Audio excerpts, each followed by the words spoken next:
Hello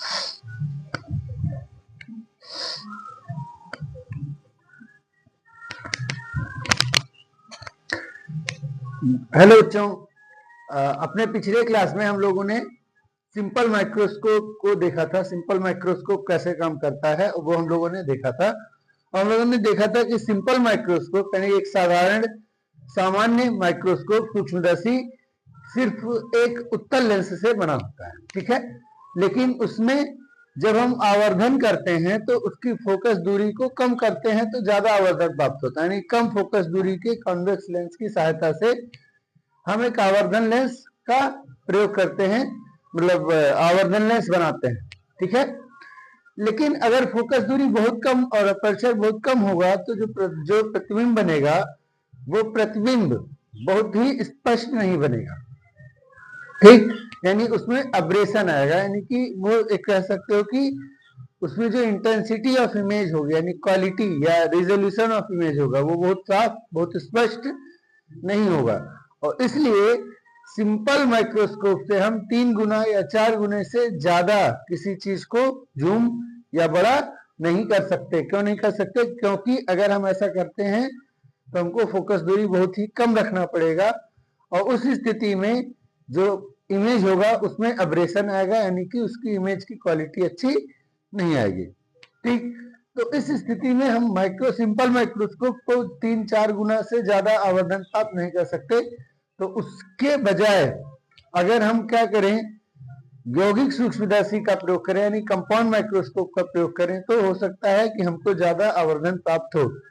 इसलिए हम प्रयोग करते हैं कंपाउंड माइक्रोस्कोप का। जैसे लैब में, बायो लैब में आप लोगों ने देखा होगा कि बायो लैब में माइक्रोस्कोप रहता है, उसे कहते हैं कंपाउंड माइक्रोस्कोप, ठीक है। तो अब हम स्टार्ट करेंगे कंपाउंड माइक्रोस्कोप यानी कि यौगिक सूक्ष्मदर्शी। कंपाउंड माइक्रोस्कोप, इसको हिंदी में क्या कहते हैं? हिंदी में कहते हैं यौगिक सूक्ष्मदर्शी। यौगिक या संयुक्त भी कहते हैं, संयुक्त सूक्ष्मदर्शी, ठीक है। कंपाउंड माइक्रोस्कोप या यौगिक सूक्ष्मदर्शी। अब यौगिक सूक्ष्मदर्शी कैसे बनता है तो ध्यान रखिए, यौगिक सूक्ष्मदर्शी में 2 कॉन्वेक्स लेंस होते हैं। कितने होते हैं? 2 कॉन्वेक्स लेंस होते हैं, यानी 2 कॉन्वेक्स लेंस से बनके बना होता है। It consist of 2 convex lenses. कितने होंगे? 2 होंगे। जब ये 2 कॉन्वेक्स लेंस से बना हुआ है तो इसके एक तरफ वस्तु होगा और एक तरफ निश्चित रूप से इमेज होगा। यानी एक तरफ आप ऑब्जेक्ट को रखेंगे और एक तरफ आप अपने आंख को रखेंगे। तो जो ऑब्जेक्ट की साइड होता है उसे क्या बोलते हैं? जो ऑब्जेक्ट की साइड होता है उसे क्या कहते हैं? ऑब्जेक्टिव। तो that lens which is towards the object is called as objective and which is that lens which is towards the eye is called as eyepiece। Clear हो गया? अब ये 2 लेंस रखे कैसे रहते हैं? तो ये 2 लेंस रखे रहते हैं कोएक्सियली। कैसे रखे रहते हैं?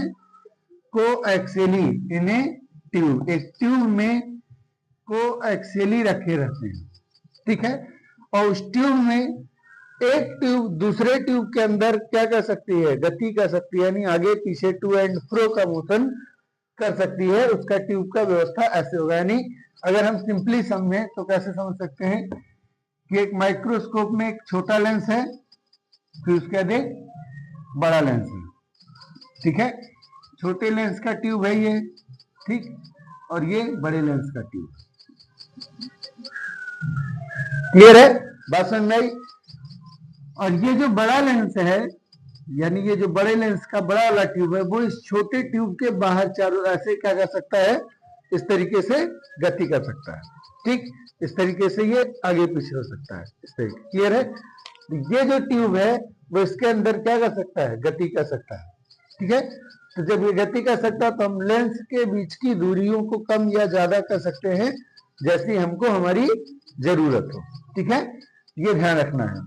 आई पीस जनरली मूवेबल होता है और ऑब्जेक्टिव भी मूवेबल होता है। पर अगर हम मान लें कि हमारा आई पीस मूवेबल है जो ऑब्जेक्ट रखेंगे वो किस तरफ रखेंगे, ऑब्जेक्टिव की तरफ। ऑब्जेक्ट किस तरफ रखेंगे, ऑब्जेक्टिव की तरफ। ऑब्जेक्ट रखेंगे कहाँ, ऑब्जेक्ट रखेंगे ऑब्जेक्टिव की तरफ। तो जिधर ऑब्जेक्ट रखे वो हो गया ऑब्जेक्टिव, और जिधर आई है उधर हो गया आई पीस। Is that clear? अब देखिए, ऑब्जेक्टिव और आईपीस मिल गया, इन दोनों में से एक छोटा है और एक लेंस बड़ा है। ऐसा क्यों होता है वो हम लोग आगे जब फॉर्मूला डिराइव करेंगे तो समझेंगे, उससे आसान रहेगा आपको। अब देखिए, जो ऑब्जेक्टिव लेंस है, ठीक, वो ऑब्जेक्टिव लेंस इसमें कौन सा होता है, छोटा वाला। तो the focal length of objective lens, focal length of objective is less as compared to eyepiece. Eyepiece की तुलना में ऑब्जेक्टिव लेंस का फोकल लेंथ क्या होगा, कम होगा। ठीक है, तो ये हमारा हो गया आईपीस और ये हो गया हमारा ऑब्जेक्टिव। क्लियर है इतना बात, स्ट्रक्चर क्लियर है। आईपीस आगे पीछे किया जा सकता है। दोनों लेंसों के बीच की दूरी को कहते हैं लेंथ ऑफ ट्यूब। दोनों लेंसों के बीच की दूरी को क्या कहते हैं, लेंथ ऑफ ट्यूब।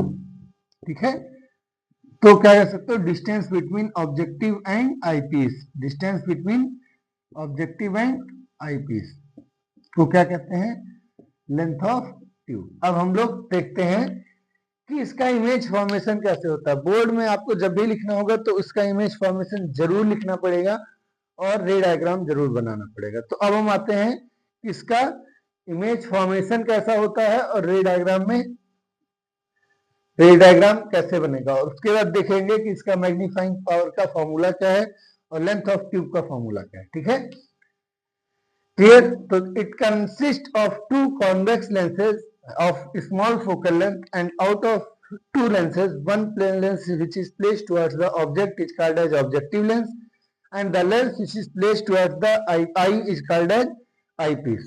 ठीक है, out of the objective and eyepiece, the focal length and aperture of objective lens is less as compared to the focal length and aperture of the eyepiece. Clear है? ठीक, हिंदी और English दोनों medium में notes के लिए आप हमसे संपर्क कर सकते हैं हमारे नंबर पे। ठीक है, और हमारा नंबर है 98990783 और 84। इस नंबर पर आप व्हाट्सएप मैसेज के थ्रू हमसे नोट्स ले सकते हैं, जितना अभी तक मैंने पढ़ाया है उसका। ठीक है, हैंड रिटन नोट्स आपको मिल जाएगा बोर्ड के और जेईई मेंस और नीट जैसे एग्जाम्स के लिए परफेक्ट नोट्स। ठीक है,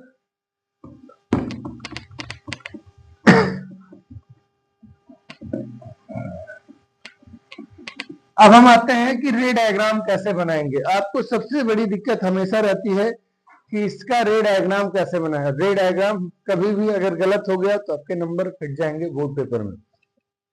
देखिए,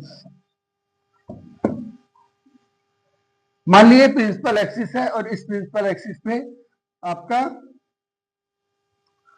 ऑब्जेक्टिव ऐसे रखा हुआ है, मतलब ये ऑब्जेक्टिव और आईपीस एक दूसरे के साथ कोएक्सियली रखे हैं और ये उसका एक्सिस है। ठीक है,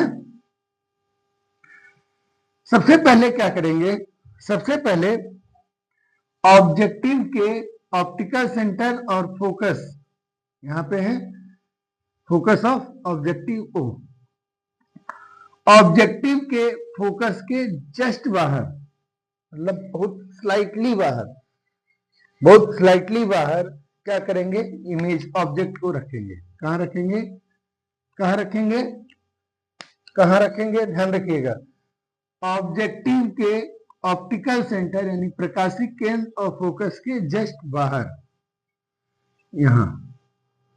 और मान लिए उस ऑब्जेक्ट का नाम है ए बी और इसका हाइट है एच। ए बी की हाइट कितनी है, एच। ए बी क्या है, ऑब्जेक्ट है, कहां रखा हुआ है, just outside the focal length of objective. अब आपको पता है कि अगर जस्ट आउटसाइड रखा है तो ये एफ और 2f के बीच में रखा हुआ ऑब्जेक्ट हो गया। हम लोग जानते हैं कि कॉन्वेक्स लेंस एफ और 2f के बीच रखे हुए ऑब्जेक्ट का इमेज उस तरफ बनाता है और बियॉन्ड 2f बनाता है। क्या बनाता है? बियॉन्ड 2f बनाता है। कहाँ बनाता है? बियॉन्ड 2f बनाता है। और कैसा बनाता है? तो रियल बनाता है, इन्वर्टेड बनाता है और इनलार्ज्ड बनाता है। तो इसका जो इमेज बनेगा, ठीक, इसका जो इमेज बनेगा कैसे बनाएंगे? रूल फॉलो करते हुए जाएंगे। जो line parallel to principal axis आएगी वो आफ्टर रिफ्रैक्शन फोकस से होकर के जाएगी। अगर इधर FO है तो इधर भी ये FO होगा। और जो लाइट ऑप्टिकल सेंटर से आएगी वो बिना डेविएशन के सीधे चली जाएगी। वो बिना डेविएशन के क्या होगी? सीधे चली जाएगी। ऐसा करते हैं, थोड़ा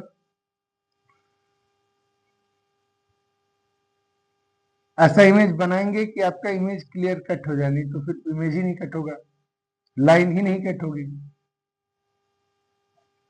ठीक, साइज इसका क्या रखेंगे? ऑब्जेक्ट का छोटा रखेंगे। जितना छोटा इमेज ऑब्जेक्ट का साइज रखेंगे उतना अच्छा इमेज बनेगा आपका। ठीक है, रे ऑप्टिक्स में आपको ऑलरेडी बताया जाता है कि लेंस पतले होने चाहिए, तो लेंस पतला ही होना चाहिए।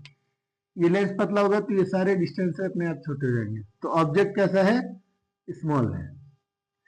इस ऑब्जेक्ट के वजह से जो लाइट आएगी वो फोकस से जाएगी, और यहां से जो लाइट आएगी वो ऑप्टिकल सेंटर से होते हुए जाएगी। तो मान लीजिए यहाँ दोनों लाइटों ने आपस में एक दूसरे को क्या किया?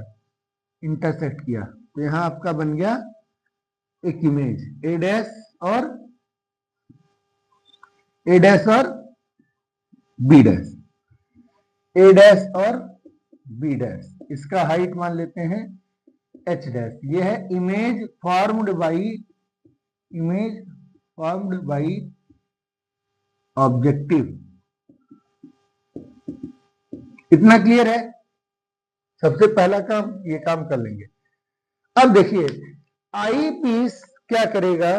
इस इमेज का एक इमेज बनाएगा और वही हमारा फाइनल इमेज हो जाएगा। यानी the image form by the objective lens we have as an object for I piece and this eyepiece will form your final image. तो मान लिए कि अब इसके बाद जहां ये दोनों लाइटें इस तरीके से हैं वहां हम एक बड़ा सा क्या बना लेंगे? Convex lens. ये हमारा हो गया आई पीस। क्लियर है इतनी बात? अब देखिए, ये दो लाइट रेज आ रही हैं, है ना? हमको आपको पता होना चाहिए कि आपको याद रहना चाहिए कि लेंस में मतलब माइक्रोस्कोप में हमेशा हम क्या करते हैं? आंख ऐसे सटा के देखते ना, कल भी ये चीज हम बताए थे। तो जो आई पीस है उसके जस्ट पीछे हमारा क्या होगा? आई होगा, ताकि इसके और इसके बीच के डिस्टेंस को हम नेग्लिजिबल रख सकें। तो हमारी आई जस्ट बिहाइंड द क्या होगी? आई पीस होगी, एकदम सटे हुए। तो हम प्रकाशिक केंद्र से जो आने वाली लाइट है वही लाइट को हम मान लेंगे कि हमारा आई से लाइट आ रहा है। क्लियर है? बात समझ में इतनी? अब देखो सिंपल, ये जो लाइट रेज जा रही हैं, दोनों लाइट रेज जा रही हैं, एक इधर से और एक इधर से। ये जब कॉन्वेक्स लेंस पे पड़ेंगी तो क्या होंगी? They will be converged towards the principal axis. किस तरफ कन्वर्ज होंगी? प्रिंसिपल एक्सिस की तरफ। क्यों? क्योंकि कॉन्वेक्स लेंस कन्वर्जिंग लेंस है, यानी अभिसारी लेंस है ना? तो ये क्या करेगा? दोनों लाइट को क्या करेगा? कन्वर्ज करेगा। अब यहां तक तो रे ऑप्टिक्स क्लियर है। अब क्या करना? आपको इमेज बनाना है फाइनल। तो आप हमेशा ध्यान रखिएगा, समझिए इस चीज को, कैसे रे डायग्राम बना लेंगे। आप यहां से ऑप्टिकल सेंटर से स्केल के थ्रू एक डॉटेड लाइन लेके आइए। ठीक है, कहीं भी ले जा सकते हैं जहां आपका मन करे। डॉटेड क्यों? क्योंकि ये एक्चुअल रे ऑफ लाइट नहीं है ना? ये है imaginary ray of light. Clear है?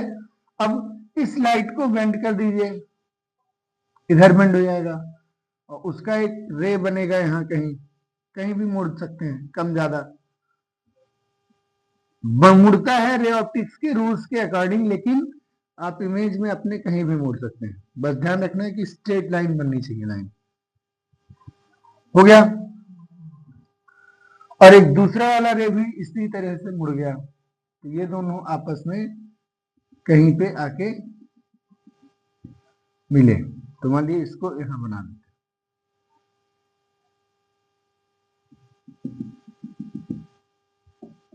ठीक है, इसको मोड़ लेते हैं अच्छे से।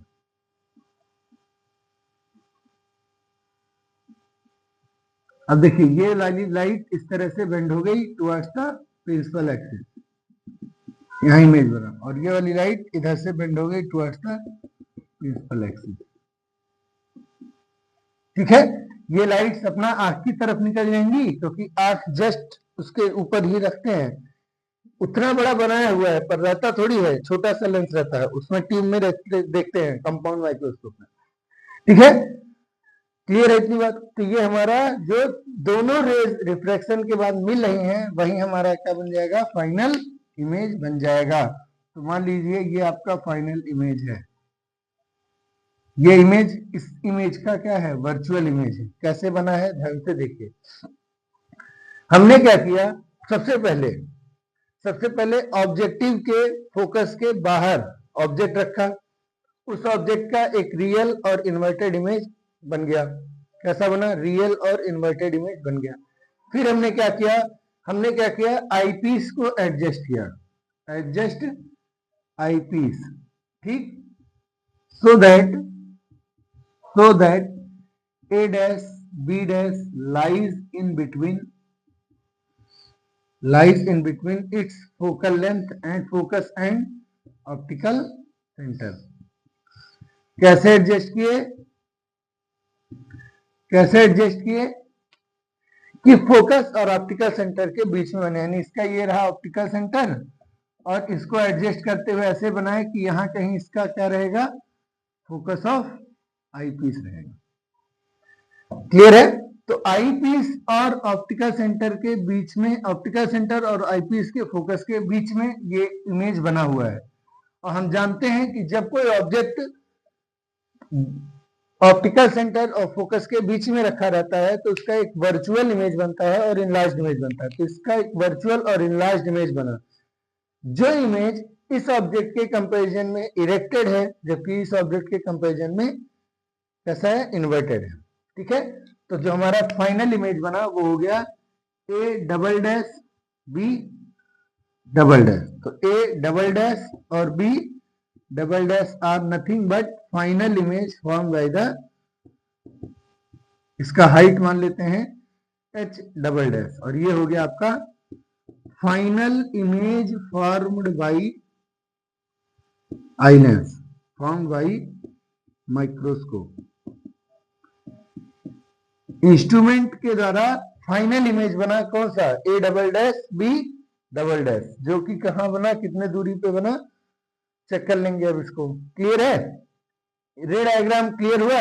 ढेर सारी लाइट्स बनाने की जरूरत नहीं है, सिर्फ दो लाइट्स को इधर लेके आए और एक ऑप्टिकल सेंटर से लेके बाप का इमेज बन जाएगा। अब अगर हम फॉर्मूले ढूंढे तो ध्यान से समझिए, ये क्या है, ऑब्जेक्टिव, और ये क्या है, उसका ऑब्जेक्ट। ऑब्जेक्टिव और ऑब्जेक्ट के बीच में डिस्टेंस को क्या बोलेंगे, ऑब्जेक्ट डिस्टेंस फॉर ऑब्जेक्टिव यूओ, ठीक है। ऑब्जेक्टिव और उसके इमेज के बीच में जो डिस्टेंस है उसे क्या बोलेंगे, इमेज डिस्टेंस ऑफ ऑब्जेक्टिव यानी बीओ। क्लियर है? आई पीस और उसके ऑब्जेक्ट के बीच में जो डिस्टेंस है उसे क्या बोलेंगे, यूई। और आई पीस और उसके फाइनल इमेज के बीच का जो डिस्टेंस है उसे क्या बोलेंगे, बीई। चेक कर लीजिए, UO is the distance between objective and its object. BO is the distance between its image formed by the objective and the objective. BO. UE क्या है, the distance between eyepiece and its object, और BE क्या है, the distance between eyepiece and its image formed by it. Clear है? BO क्या है, अभिदृश्यक lens के प्रकाशिक केंद्र से वस्तु की दूरी। BO क्या है, अभिदृश्यक के प्रकाशिक केंद्र से उसके प्रतिबिंब की दूरी। नेत्रिका के प्रकाशिक केंद्र से उसके लिए जो वस्तु है उसकी दूरी ui, और नेत्रिका के प्रकाशिक केंद्र से उसका जो फाइनल इमेज बना उसके बीच की दूरी VE। ये आपके सारे डिस्टेंसेस हैं। Is that clear? ठीक। अब देखिए इस सेंटर से एक लाइन आ रही है, इस सेंटर से एक लाइन आ रही है, जो लाइन हमको ये बता रही है कि आई के सीध में इमेज कहाँ बना हुआ है, क्योंकि eye just behind the eyepiece रखा रहता है ना। अब देखिए अगर ये स्ट्रेट लाइन है, ये वाला स्ट्रेट लाइन है, ध्यान से ये वाला जो स्ट्रेट लाइन है ये वाला है ना, यही वाला स्ट्रेट लाइन हमको क्या बता रहा है कि आई के साथ कितना एंगल है। तो मान लीजिए आई के साथ एंगल है कौन सा, विद द इंस्ट्रूमेंट बना है तो बीटा बना देते हैं, ठीक है। विद द इंस्ट्रूमेंट बना तो कौन सा हो गया, बीटा। और हम लोग जानते हैं कि अगर बिना किसी हेल्प के, अगर हम बिना किसी हेल्प के उसी ऑब्जेक्ट को, इस ऑब्जेक्ट को अपने आंख से देखते हैं तो सबसे बड़ा एंगल ऑफ विजन कब बनता, जब इस ऑब्जेक्ट और आई के बीच का distance near point of distinct vision के इक्वल होता, यानी कि हमारे स्पष्ट दृष्टि के निकटतम बिंदु के निकटतम दूरी के बराबर होता, तब ये जो अल्फा बनता वो सबसे ज्यादा बनता। और जबकि हम माइक्रोस्कोप देखने के लिए छोटे चीजों, मतलब छोटी चीजों को देखने के लिए ही माइक्रोस्कोप का प्रयोग कर रहे हैं, तो ये एच बहुत छोटा है, और बहुत छोटे एच के लिए अल्फा की वैल्यू tan अल्फा के क्या हो जाएगी, इक्वल हो जाएगी, क्योंकि एंगल बहुत छोटा होगा। और इस केस में ये हो गया अल्फा एच बाई डी, यानी बिना इंस्ट्रूमेंट की सहायता से हमारी आंख पर जो दर्शन कोण यानी विजुअल एंगल बना, that is alpha which is given by tan alpha equals to H by D. और जब इंस्ट्रूमेंट यूज किए तो इंस्ट्रूमेंट की वजह से जो फाइनल इमेज बना उसका हमारी आंख पे जो बना हुआ कोण है वो कितना है, बीटा है।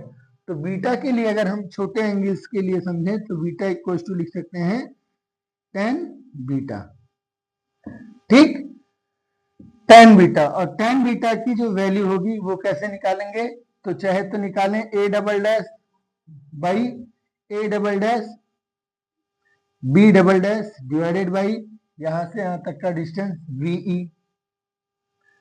या a dash b dash divided by इसका डिस्टेंस UE, ठीक। तो बीटा के दो फॉर्मूले हैं यहां से और एक फॉर्मूला है अल्फा का यहाँ। क्लियर है? इसका आप स्क्रीनशॉट ले लीजिए, क्योंकि अब हम कुछ चीजें इसमें से रिमूव करेंगे ताकि हम मैग्नीफाइंग पावर का फॉर्मूला डिराइव कर सकें, ठीक।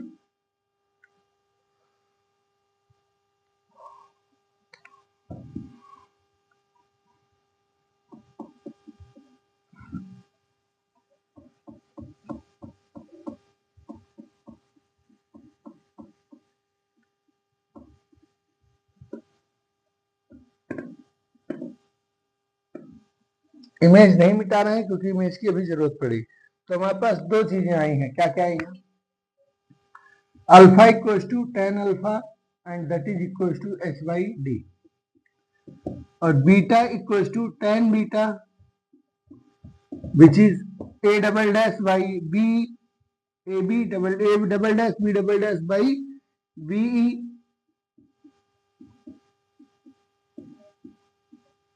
and is equals to a dash b dash by UE, ठीक है।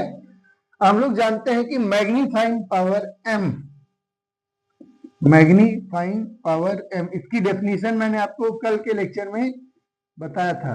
मैग्नीफाइंग पावर m का फॉर्मूला होता है the visual angle formed by the instrument formed by the final image which is formed by the instrument on our eye to the visual angle formed by the object at our naked eye। तो naked eye पे जो visual angle बना है वो है alpha, और with instrument जो visual angle बना है वो है बीटा। तो magnifying power equals to beta by alpha, ठीक।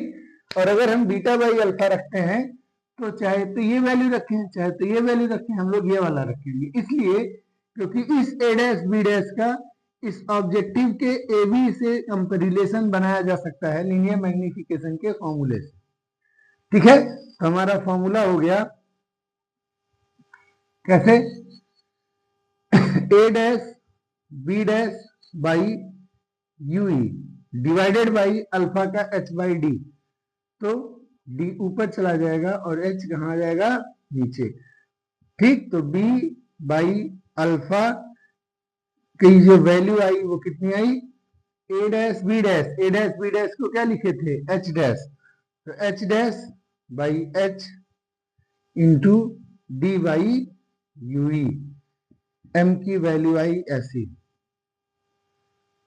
ठीक, और क्योंकि जो फाइनल इमेज है, फाइनल इमेज वो इन्वर्टेड है, इसलिए यहीं पे क्या लगा देंगे, माइनस साइन लगा देंगे, चाहे यहां लगाएं चाहे अभी अपने आप ये माइनस साइन आ जाएगा।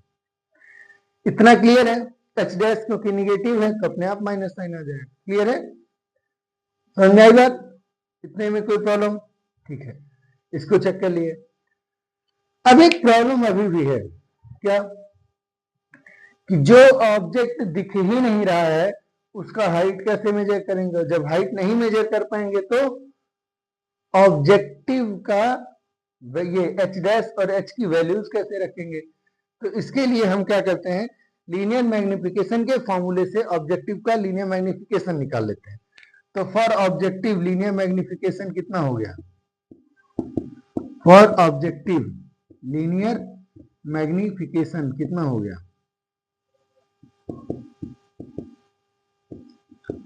For objective the linear magnification, तो किसी चीज के लिए लीनियर मैग्निफिकेशन क्या होता है, height of image divided by height of object, और ये होता है बी बाई यू के इक्वल, ये तो फॉर्मूला हमारे पास है ना।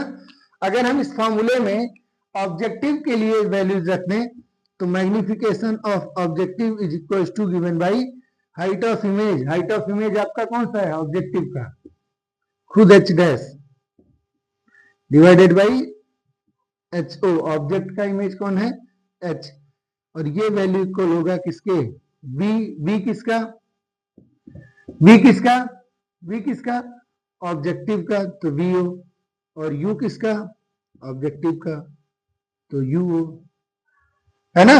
और ये एच डैश बाई एच की value V O by U O उठा के यहाँ पे पुट कर देंगे, सो एम इक्वल टू आ गया V O by U into D by U E. ठीक है, this is your general formula for the magnification of a compound microscope. अब एक चीज ध्यान रखिए, जो फाइनल इमेज है वो वर्चुअल है बट इरेक्ट है, सॉरी इन्वर्टेड है। और आप कहेंगे सर फाइनल इमेज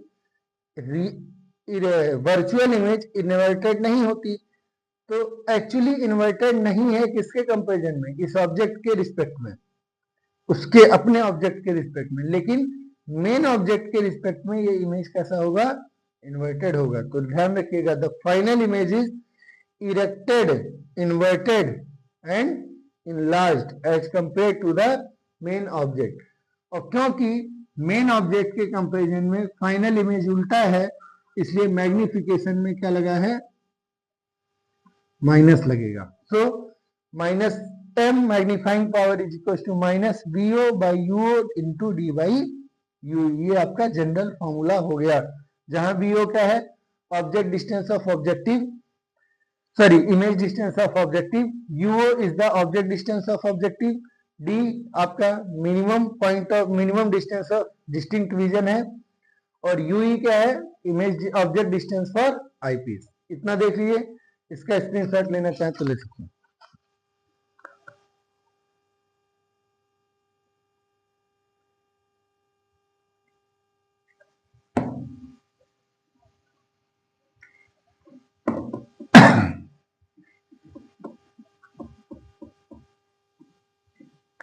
अब देखिए, हमारे पास कुछ स्पेशल केसेस हैं, स्पेशल केसेस मतलब कि इमेज कहां बना है उसके कुछ स्पेशल केसेस में। सबसे पहला केस 1, व्हेन फाइनल इमेज कहां बने, when final image is formed at infinity, final image कहां बना है, is formed at infinity, final image कहां बनेगा, इंफिनिटी पर, फाइनल इमेज कहां बना, इंफिनिटी पर। तो अगर फाइनल इमेज इंफिनिटी पे बनेगा तो हम आपको बताए थे कि आईज कैसी होंगी, रिलैक्स्ड होंगी, यानी रिलैक्स्ड आई की कंडीशन। अगर रिलैक्स्ड आई की कंडीशन है तो फाइनल इमेज कहां बनेगा, इंफिनिटी पे। फाइनल इमेज यही है, इसका आई पीस से यानी आंख से डिस्टेंस कितना होना चाहिए, इंफिनिटी। तो वी ई की वैल्यू हमारी हो गई माइनस ऑफ इंफिनिटी। अगर ये इंफिनिटी हो गया तो हमारा ऑब्जेक्ट डिस्टेंस कितना हो जाएगा आई पीस का, आपको बताए थे। तो 1 by focal length is equal to 1 by image distance minus 1 by object distance, किसके लिए, लेंस का फॉर्मूला है। और फॉर आई पीस अगर हम सभी की वैल्यू रख दें, आई पीस के लिए क्या कर दें, सभी की वैल्यू रख दें, तो 1 by focal length of eye piece कैसा लेंगे, पॉजिटिव लेंगे, equal to 1 by image distance कितना है, माइनस इन्फिनिटी, ठीक है, minus 1 by object distance of eye piece कैसे लेंगे, निगेटिव में लेंगे, है कि नहीं, क्योंकि निगेटिव होता ही है, ऑब्जेक्ट डिस्टेंस तो हमेशा निगेटिव होगा क्योंकि लाइट इधर से जा रही है, हम डिस्टेंस लेने इधर आएंगे। तो यहां से आ गया 1 बाई यू बराबर 1 बाई एफ ई, तो 1 बाई यू बराबर कितना आया, 1 बाई एफ ई। और इसका मतलब है कि ये जो ऑब्जेक्ट है, ये जो इमेज है, यानी कि इसका इमेज और इसके लिए ऑब्जेक्ट, तो आई पीस के लिए जो ऑब्जेक्ट है वो कहाँ रखा हुआ है, खुद आई पीस के फोकल लेंथ पे। और आई पीस के फोकल लेंथ पे रखने के लिए हम इस आई पीस को पीछे ले जाएंगे। जब आई पीस पीछे जाएगा तो एफ ई शिफ्ट होते होते ये वाला पॉइंट धीरे धीरे यहीं पर शिफ्ट हो जाएगा, क्लियर हुआ। उस केस में तो हमारा एम का फॉर्मूला हो जाएगा minus B O by U O into D by F E, D by F E. और यही वजह है कि आई पीस की फोकल लेंथ क्या रखेंगे, कम रखेंगे, कम से कम रखेंगे ताकि मैग्नीफाइंग पावर क्या हो, बढ़ जाए, क्लियर है। अब एक चीज और, इस समय यानी जिस समय ये इमेज बना हुआ है इन्फिनिटी पे, उस समय ये वाला एफ कहां शिफ्टेड है, ए डैश वाले पॉइंट पर, यानी ये इतना, तो लेंसों के बीच की दूरी क्या हो जाएगी, बढ़ जाएगी। तो लेंस के बीच की दूरी length of tube, length of tube, और ये लेंथ मैक्सिमम होगा कि मिनिमम होगा, तो ऑब्वियसली कैसा होगा, मैक्सिमम होगा, क्योंकि इस समय सबसे ज्यादा दूरी है। तो मैक्सिमम लेंथ ऑफ ट्यूब कितना हो जाएगा, यहां से लेकर के ये डिस्टेंस जो है V O plus plus F E, तो वीओ प्लस एफ ई, क्यों, यहां से यहां तक ये तो वीओ रहेगा ही, और ये आई पीस को आप पीछे की तरफ शिफ्ट किए हैं ताकि एफ ई ए डैश के बराबर हो जाए, तो ये वाला डिस्टेंस हमारा एफ ई के बराबर हो गया, तो ये हो गया एफ ई और ये हो गया वीओ, इसलिए टोटल लेंथ कितना हो गया, वीओ प्लस एफ ई। बात क्लियर है। अब आप एक बात बताइए, ये एम कब बना है, रिलैक्स डाई के लिए, और जब रिलैक्स डाई के लिए बना है तो मैक्सिमम होगा मैग्नीफाइंग पावर की मिनिमम होगा, मैंने आपको बताया था कल, अगर आप रिलैक्स रहेंगे तो मैग्निफिकेशन कम मिलेगा, तो ये आपका है मिनिमम मैग्निफिकेशन, क्या है, मिनिमम मैग्निफिकेशन का फॉर्मूला है। Minimum magnification is given by minus B O by U into D by F E, clear है। And length of the tube is given by B O plus F E, ठीक। और general formula है के वाला, कोई problem इसमें, ठीक है, इसका स्क्रीनशॉट ले लिए। आपको इसी तरीके से एक एक कंडीशन बोर्ड में लिखना रहता है कॉपी में, इसका आपको नोट्स मिल जाएगा अगर आप हमारे पास मैसेज करेंगे, टेक्स्ट मैसेज, व्हाट्सएप मैसेज करेंगे तो, क्लियर है। ये देखिए, चेक कर लिए, ठीक।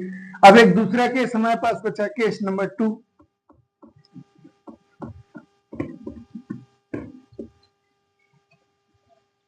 केस 2 क्या था कि जो फाइनल इमेज बना वो कहां बने,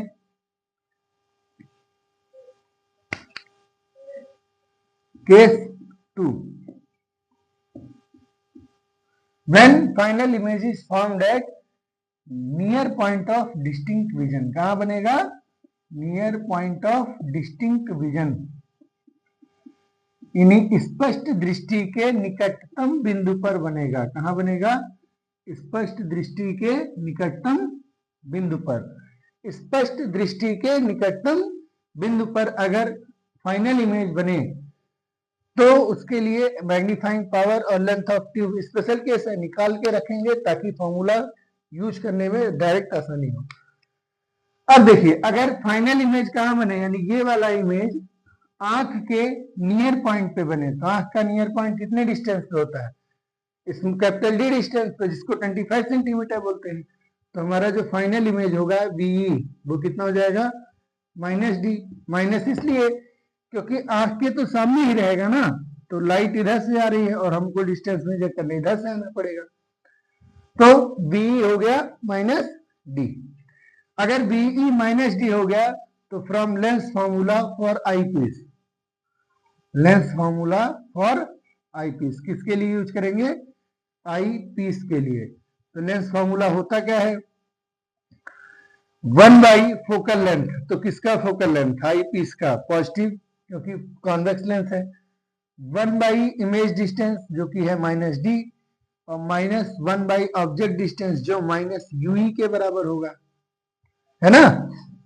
अगर ये इमेज कहाँ बन रहा है? स्मॉलेस्ट डिस्टेंस पे बन रहा है, नियरेस्ट पॉइंट पे, तो ये कंडीशन हो गई। ये माइनस और ये माइनस हो गया 1 बाई प्लस का यूई, और इसको इधर भेजे तो हो गया 1 by F E plus 1 by D. तो जहां हमारे पास मैग्निफिकेशन के फॉर्मूले में यूई था, 1 बाई यूई था, वहां हम यही फॉर्मूला क्या कर सकते हैं? यूज कर सकते हैं। तो मैग्नीफाइंग पावर का फॉर्मूला आ गया। जनरल फॉर्मूला क्या था? Minus B O by U O into D by U E. ठीक, तो 1 बाई यूई की जगह हम ये वाली वैल्यू यूज कर सकते हैं, तो इंटू डी, और 1 बाई यूई की जगह 1 by F E plus 1 by D use कर लेंगे। डी सॉल्व हो जाएगा अंदर, तो minus B O by U O D by F E plus 1। It is the formula for magnification. क्या है? मैग्निफिकेशन का फॉर्मूला है। और ये मैग्निफिकेशन कब है? ये मैग्निफिकेशन कब हो रहा है? जब फाइनल इमेज हमारे आंख के सबसे नजदीकतम पॉइंट पर है, न्यूनतम पॉइंट पर है, न्यूनतम दूरी पर है। और जब कोई इमेज, कोई चीज हमारे दूर नजदीक होगी तो एंगल ऑफ विजन यानी विजुअल एंगल क्या होगा? ज्यादा होगा। और अगर विजुअल एंगल ज्यादा होगा तो उसका मैग्नीफाइंग पावर भी ज्यादा होगा, क्योंकि वो इमेज कैसा बन दिखेगा? बड़ा। तो ये हमारा मैक्सिमम मैग्नीफाइंग पावर है। कैसा वैल्यू है?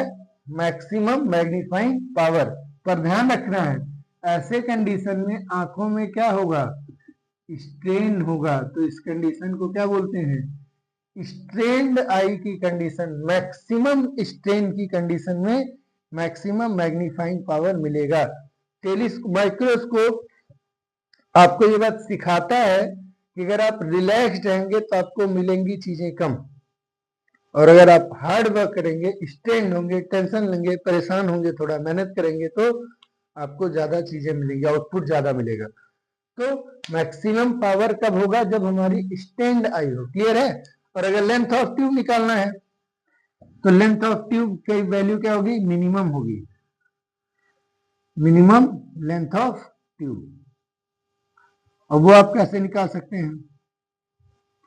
तो एल मिनिमम इक्वल टू, कोई फॉर्मूला नहीं लिखवा रहा हूं मैं, यहां से लेकर के यहां तक हो गया बीओ, प्लस यहां से लेकर के यहां तक हो गया यूई, और यूई की वैल्यू आई है ये वाली। अगर हम इसको थोड़ा सा सॉल्व करें तो ये डी इधर चलाएगा, एफ इधर चलाएगा, और रिवर्स कर देंगे तो हो जाएगा F E into D divided by D plus F E. Mod इसलिए लगाए हैं क्योंकि सभी वैल्यूज कैसी होनी चाहिए? पॉजिटिव, क्योंकि खाली ऐड कर रहे हैं। ठीक है, तो ये आपके मिनिमम मैग्निफिकेशन का मैक्सिमम मैग्निफिकेशन का फॉर्मूला है, ये आपके मिनिमम लेंथ का फॉर्मूला है। और पीछे केसेस में हम लोगों ने देखा था minimum maximum minimum magnifying power और मैक्सिमम लेंथ का फॉर्मूला। तो ये आपका पूरा डिटेल है अबाउट कंपाउंड माइक्रोस्कोप। इसमें जो बाकी चीजें बची हुई हैं और कुछ क्वेश्चंस बचे हुए हैं वो मैं आपको कल के लेक्चर में पूरा कंप्लीट कर दूंगा। ठीक है, तब तक के लिए थैंक यू।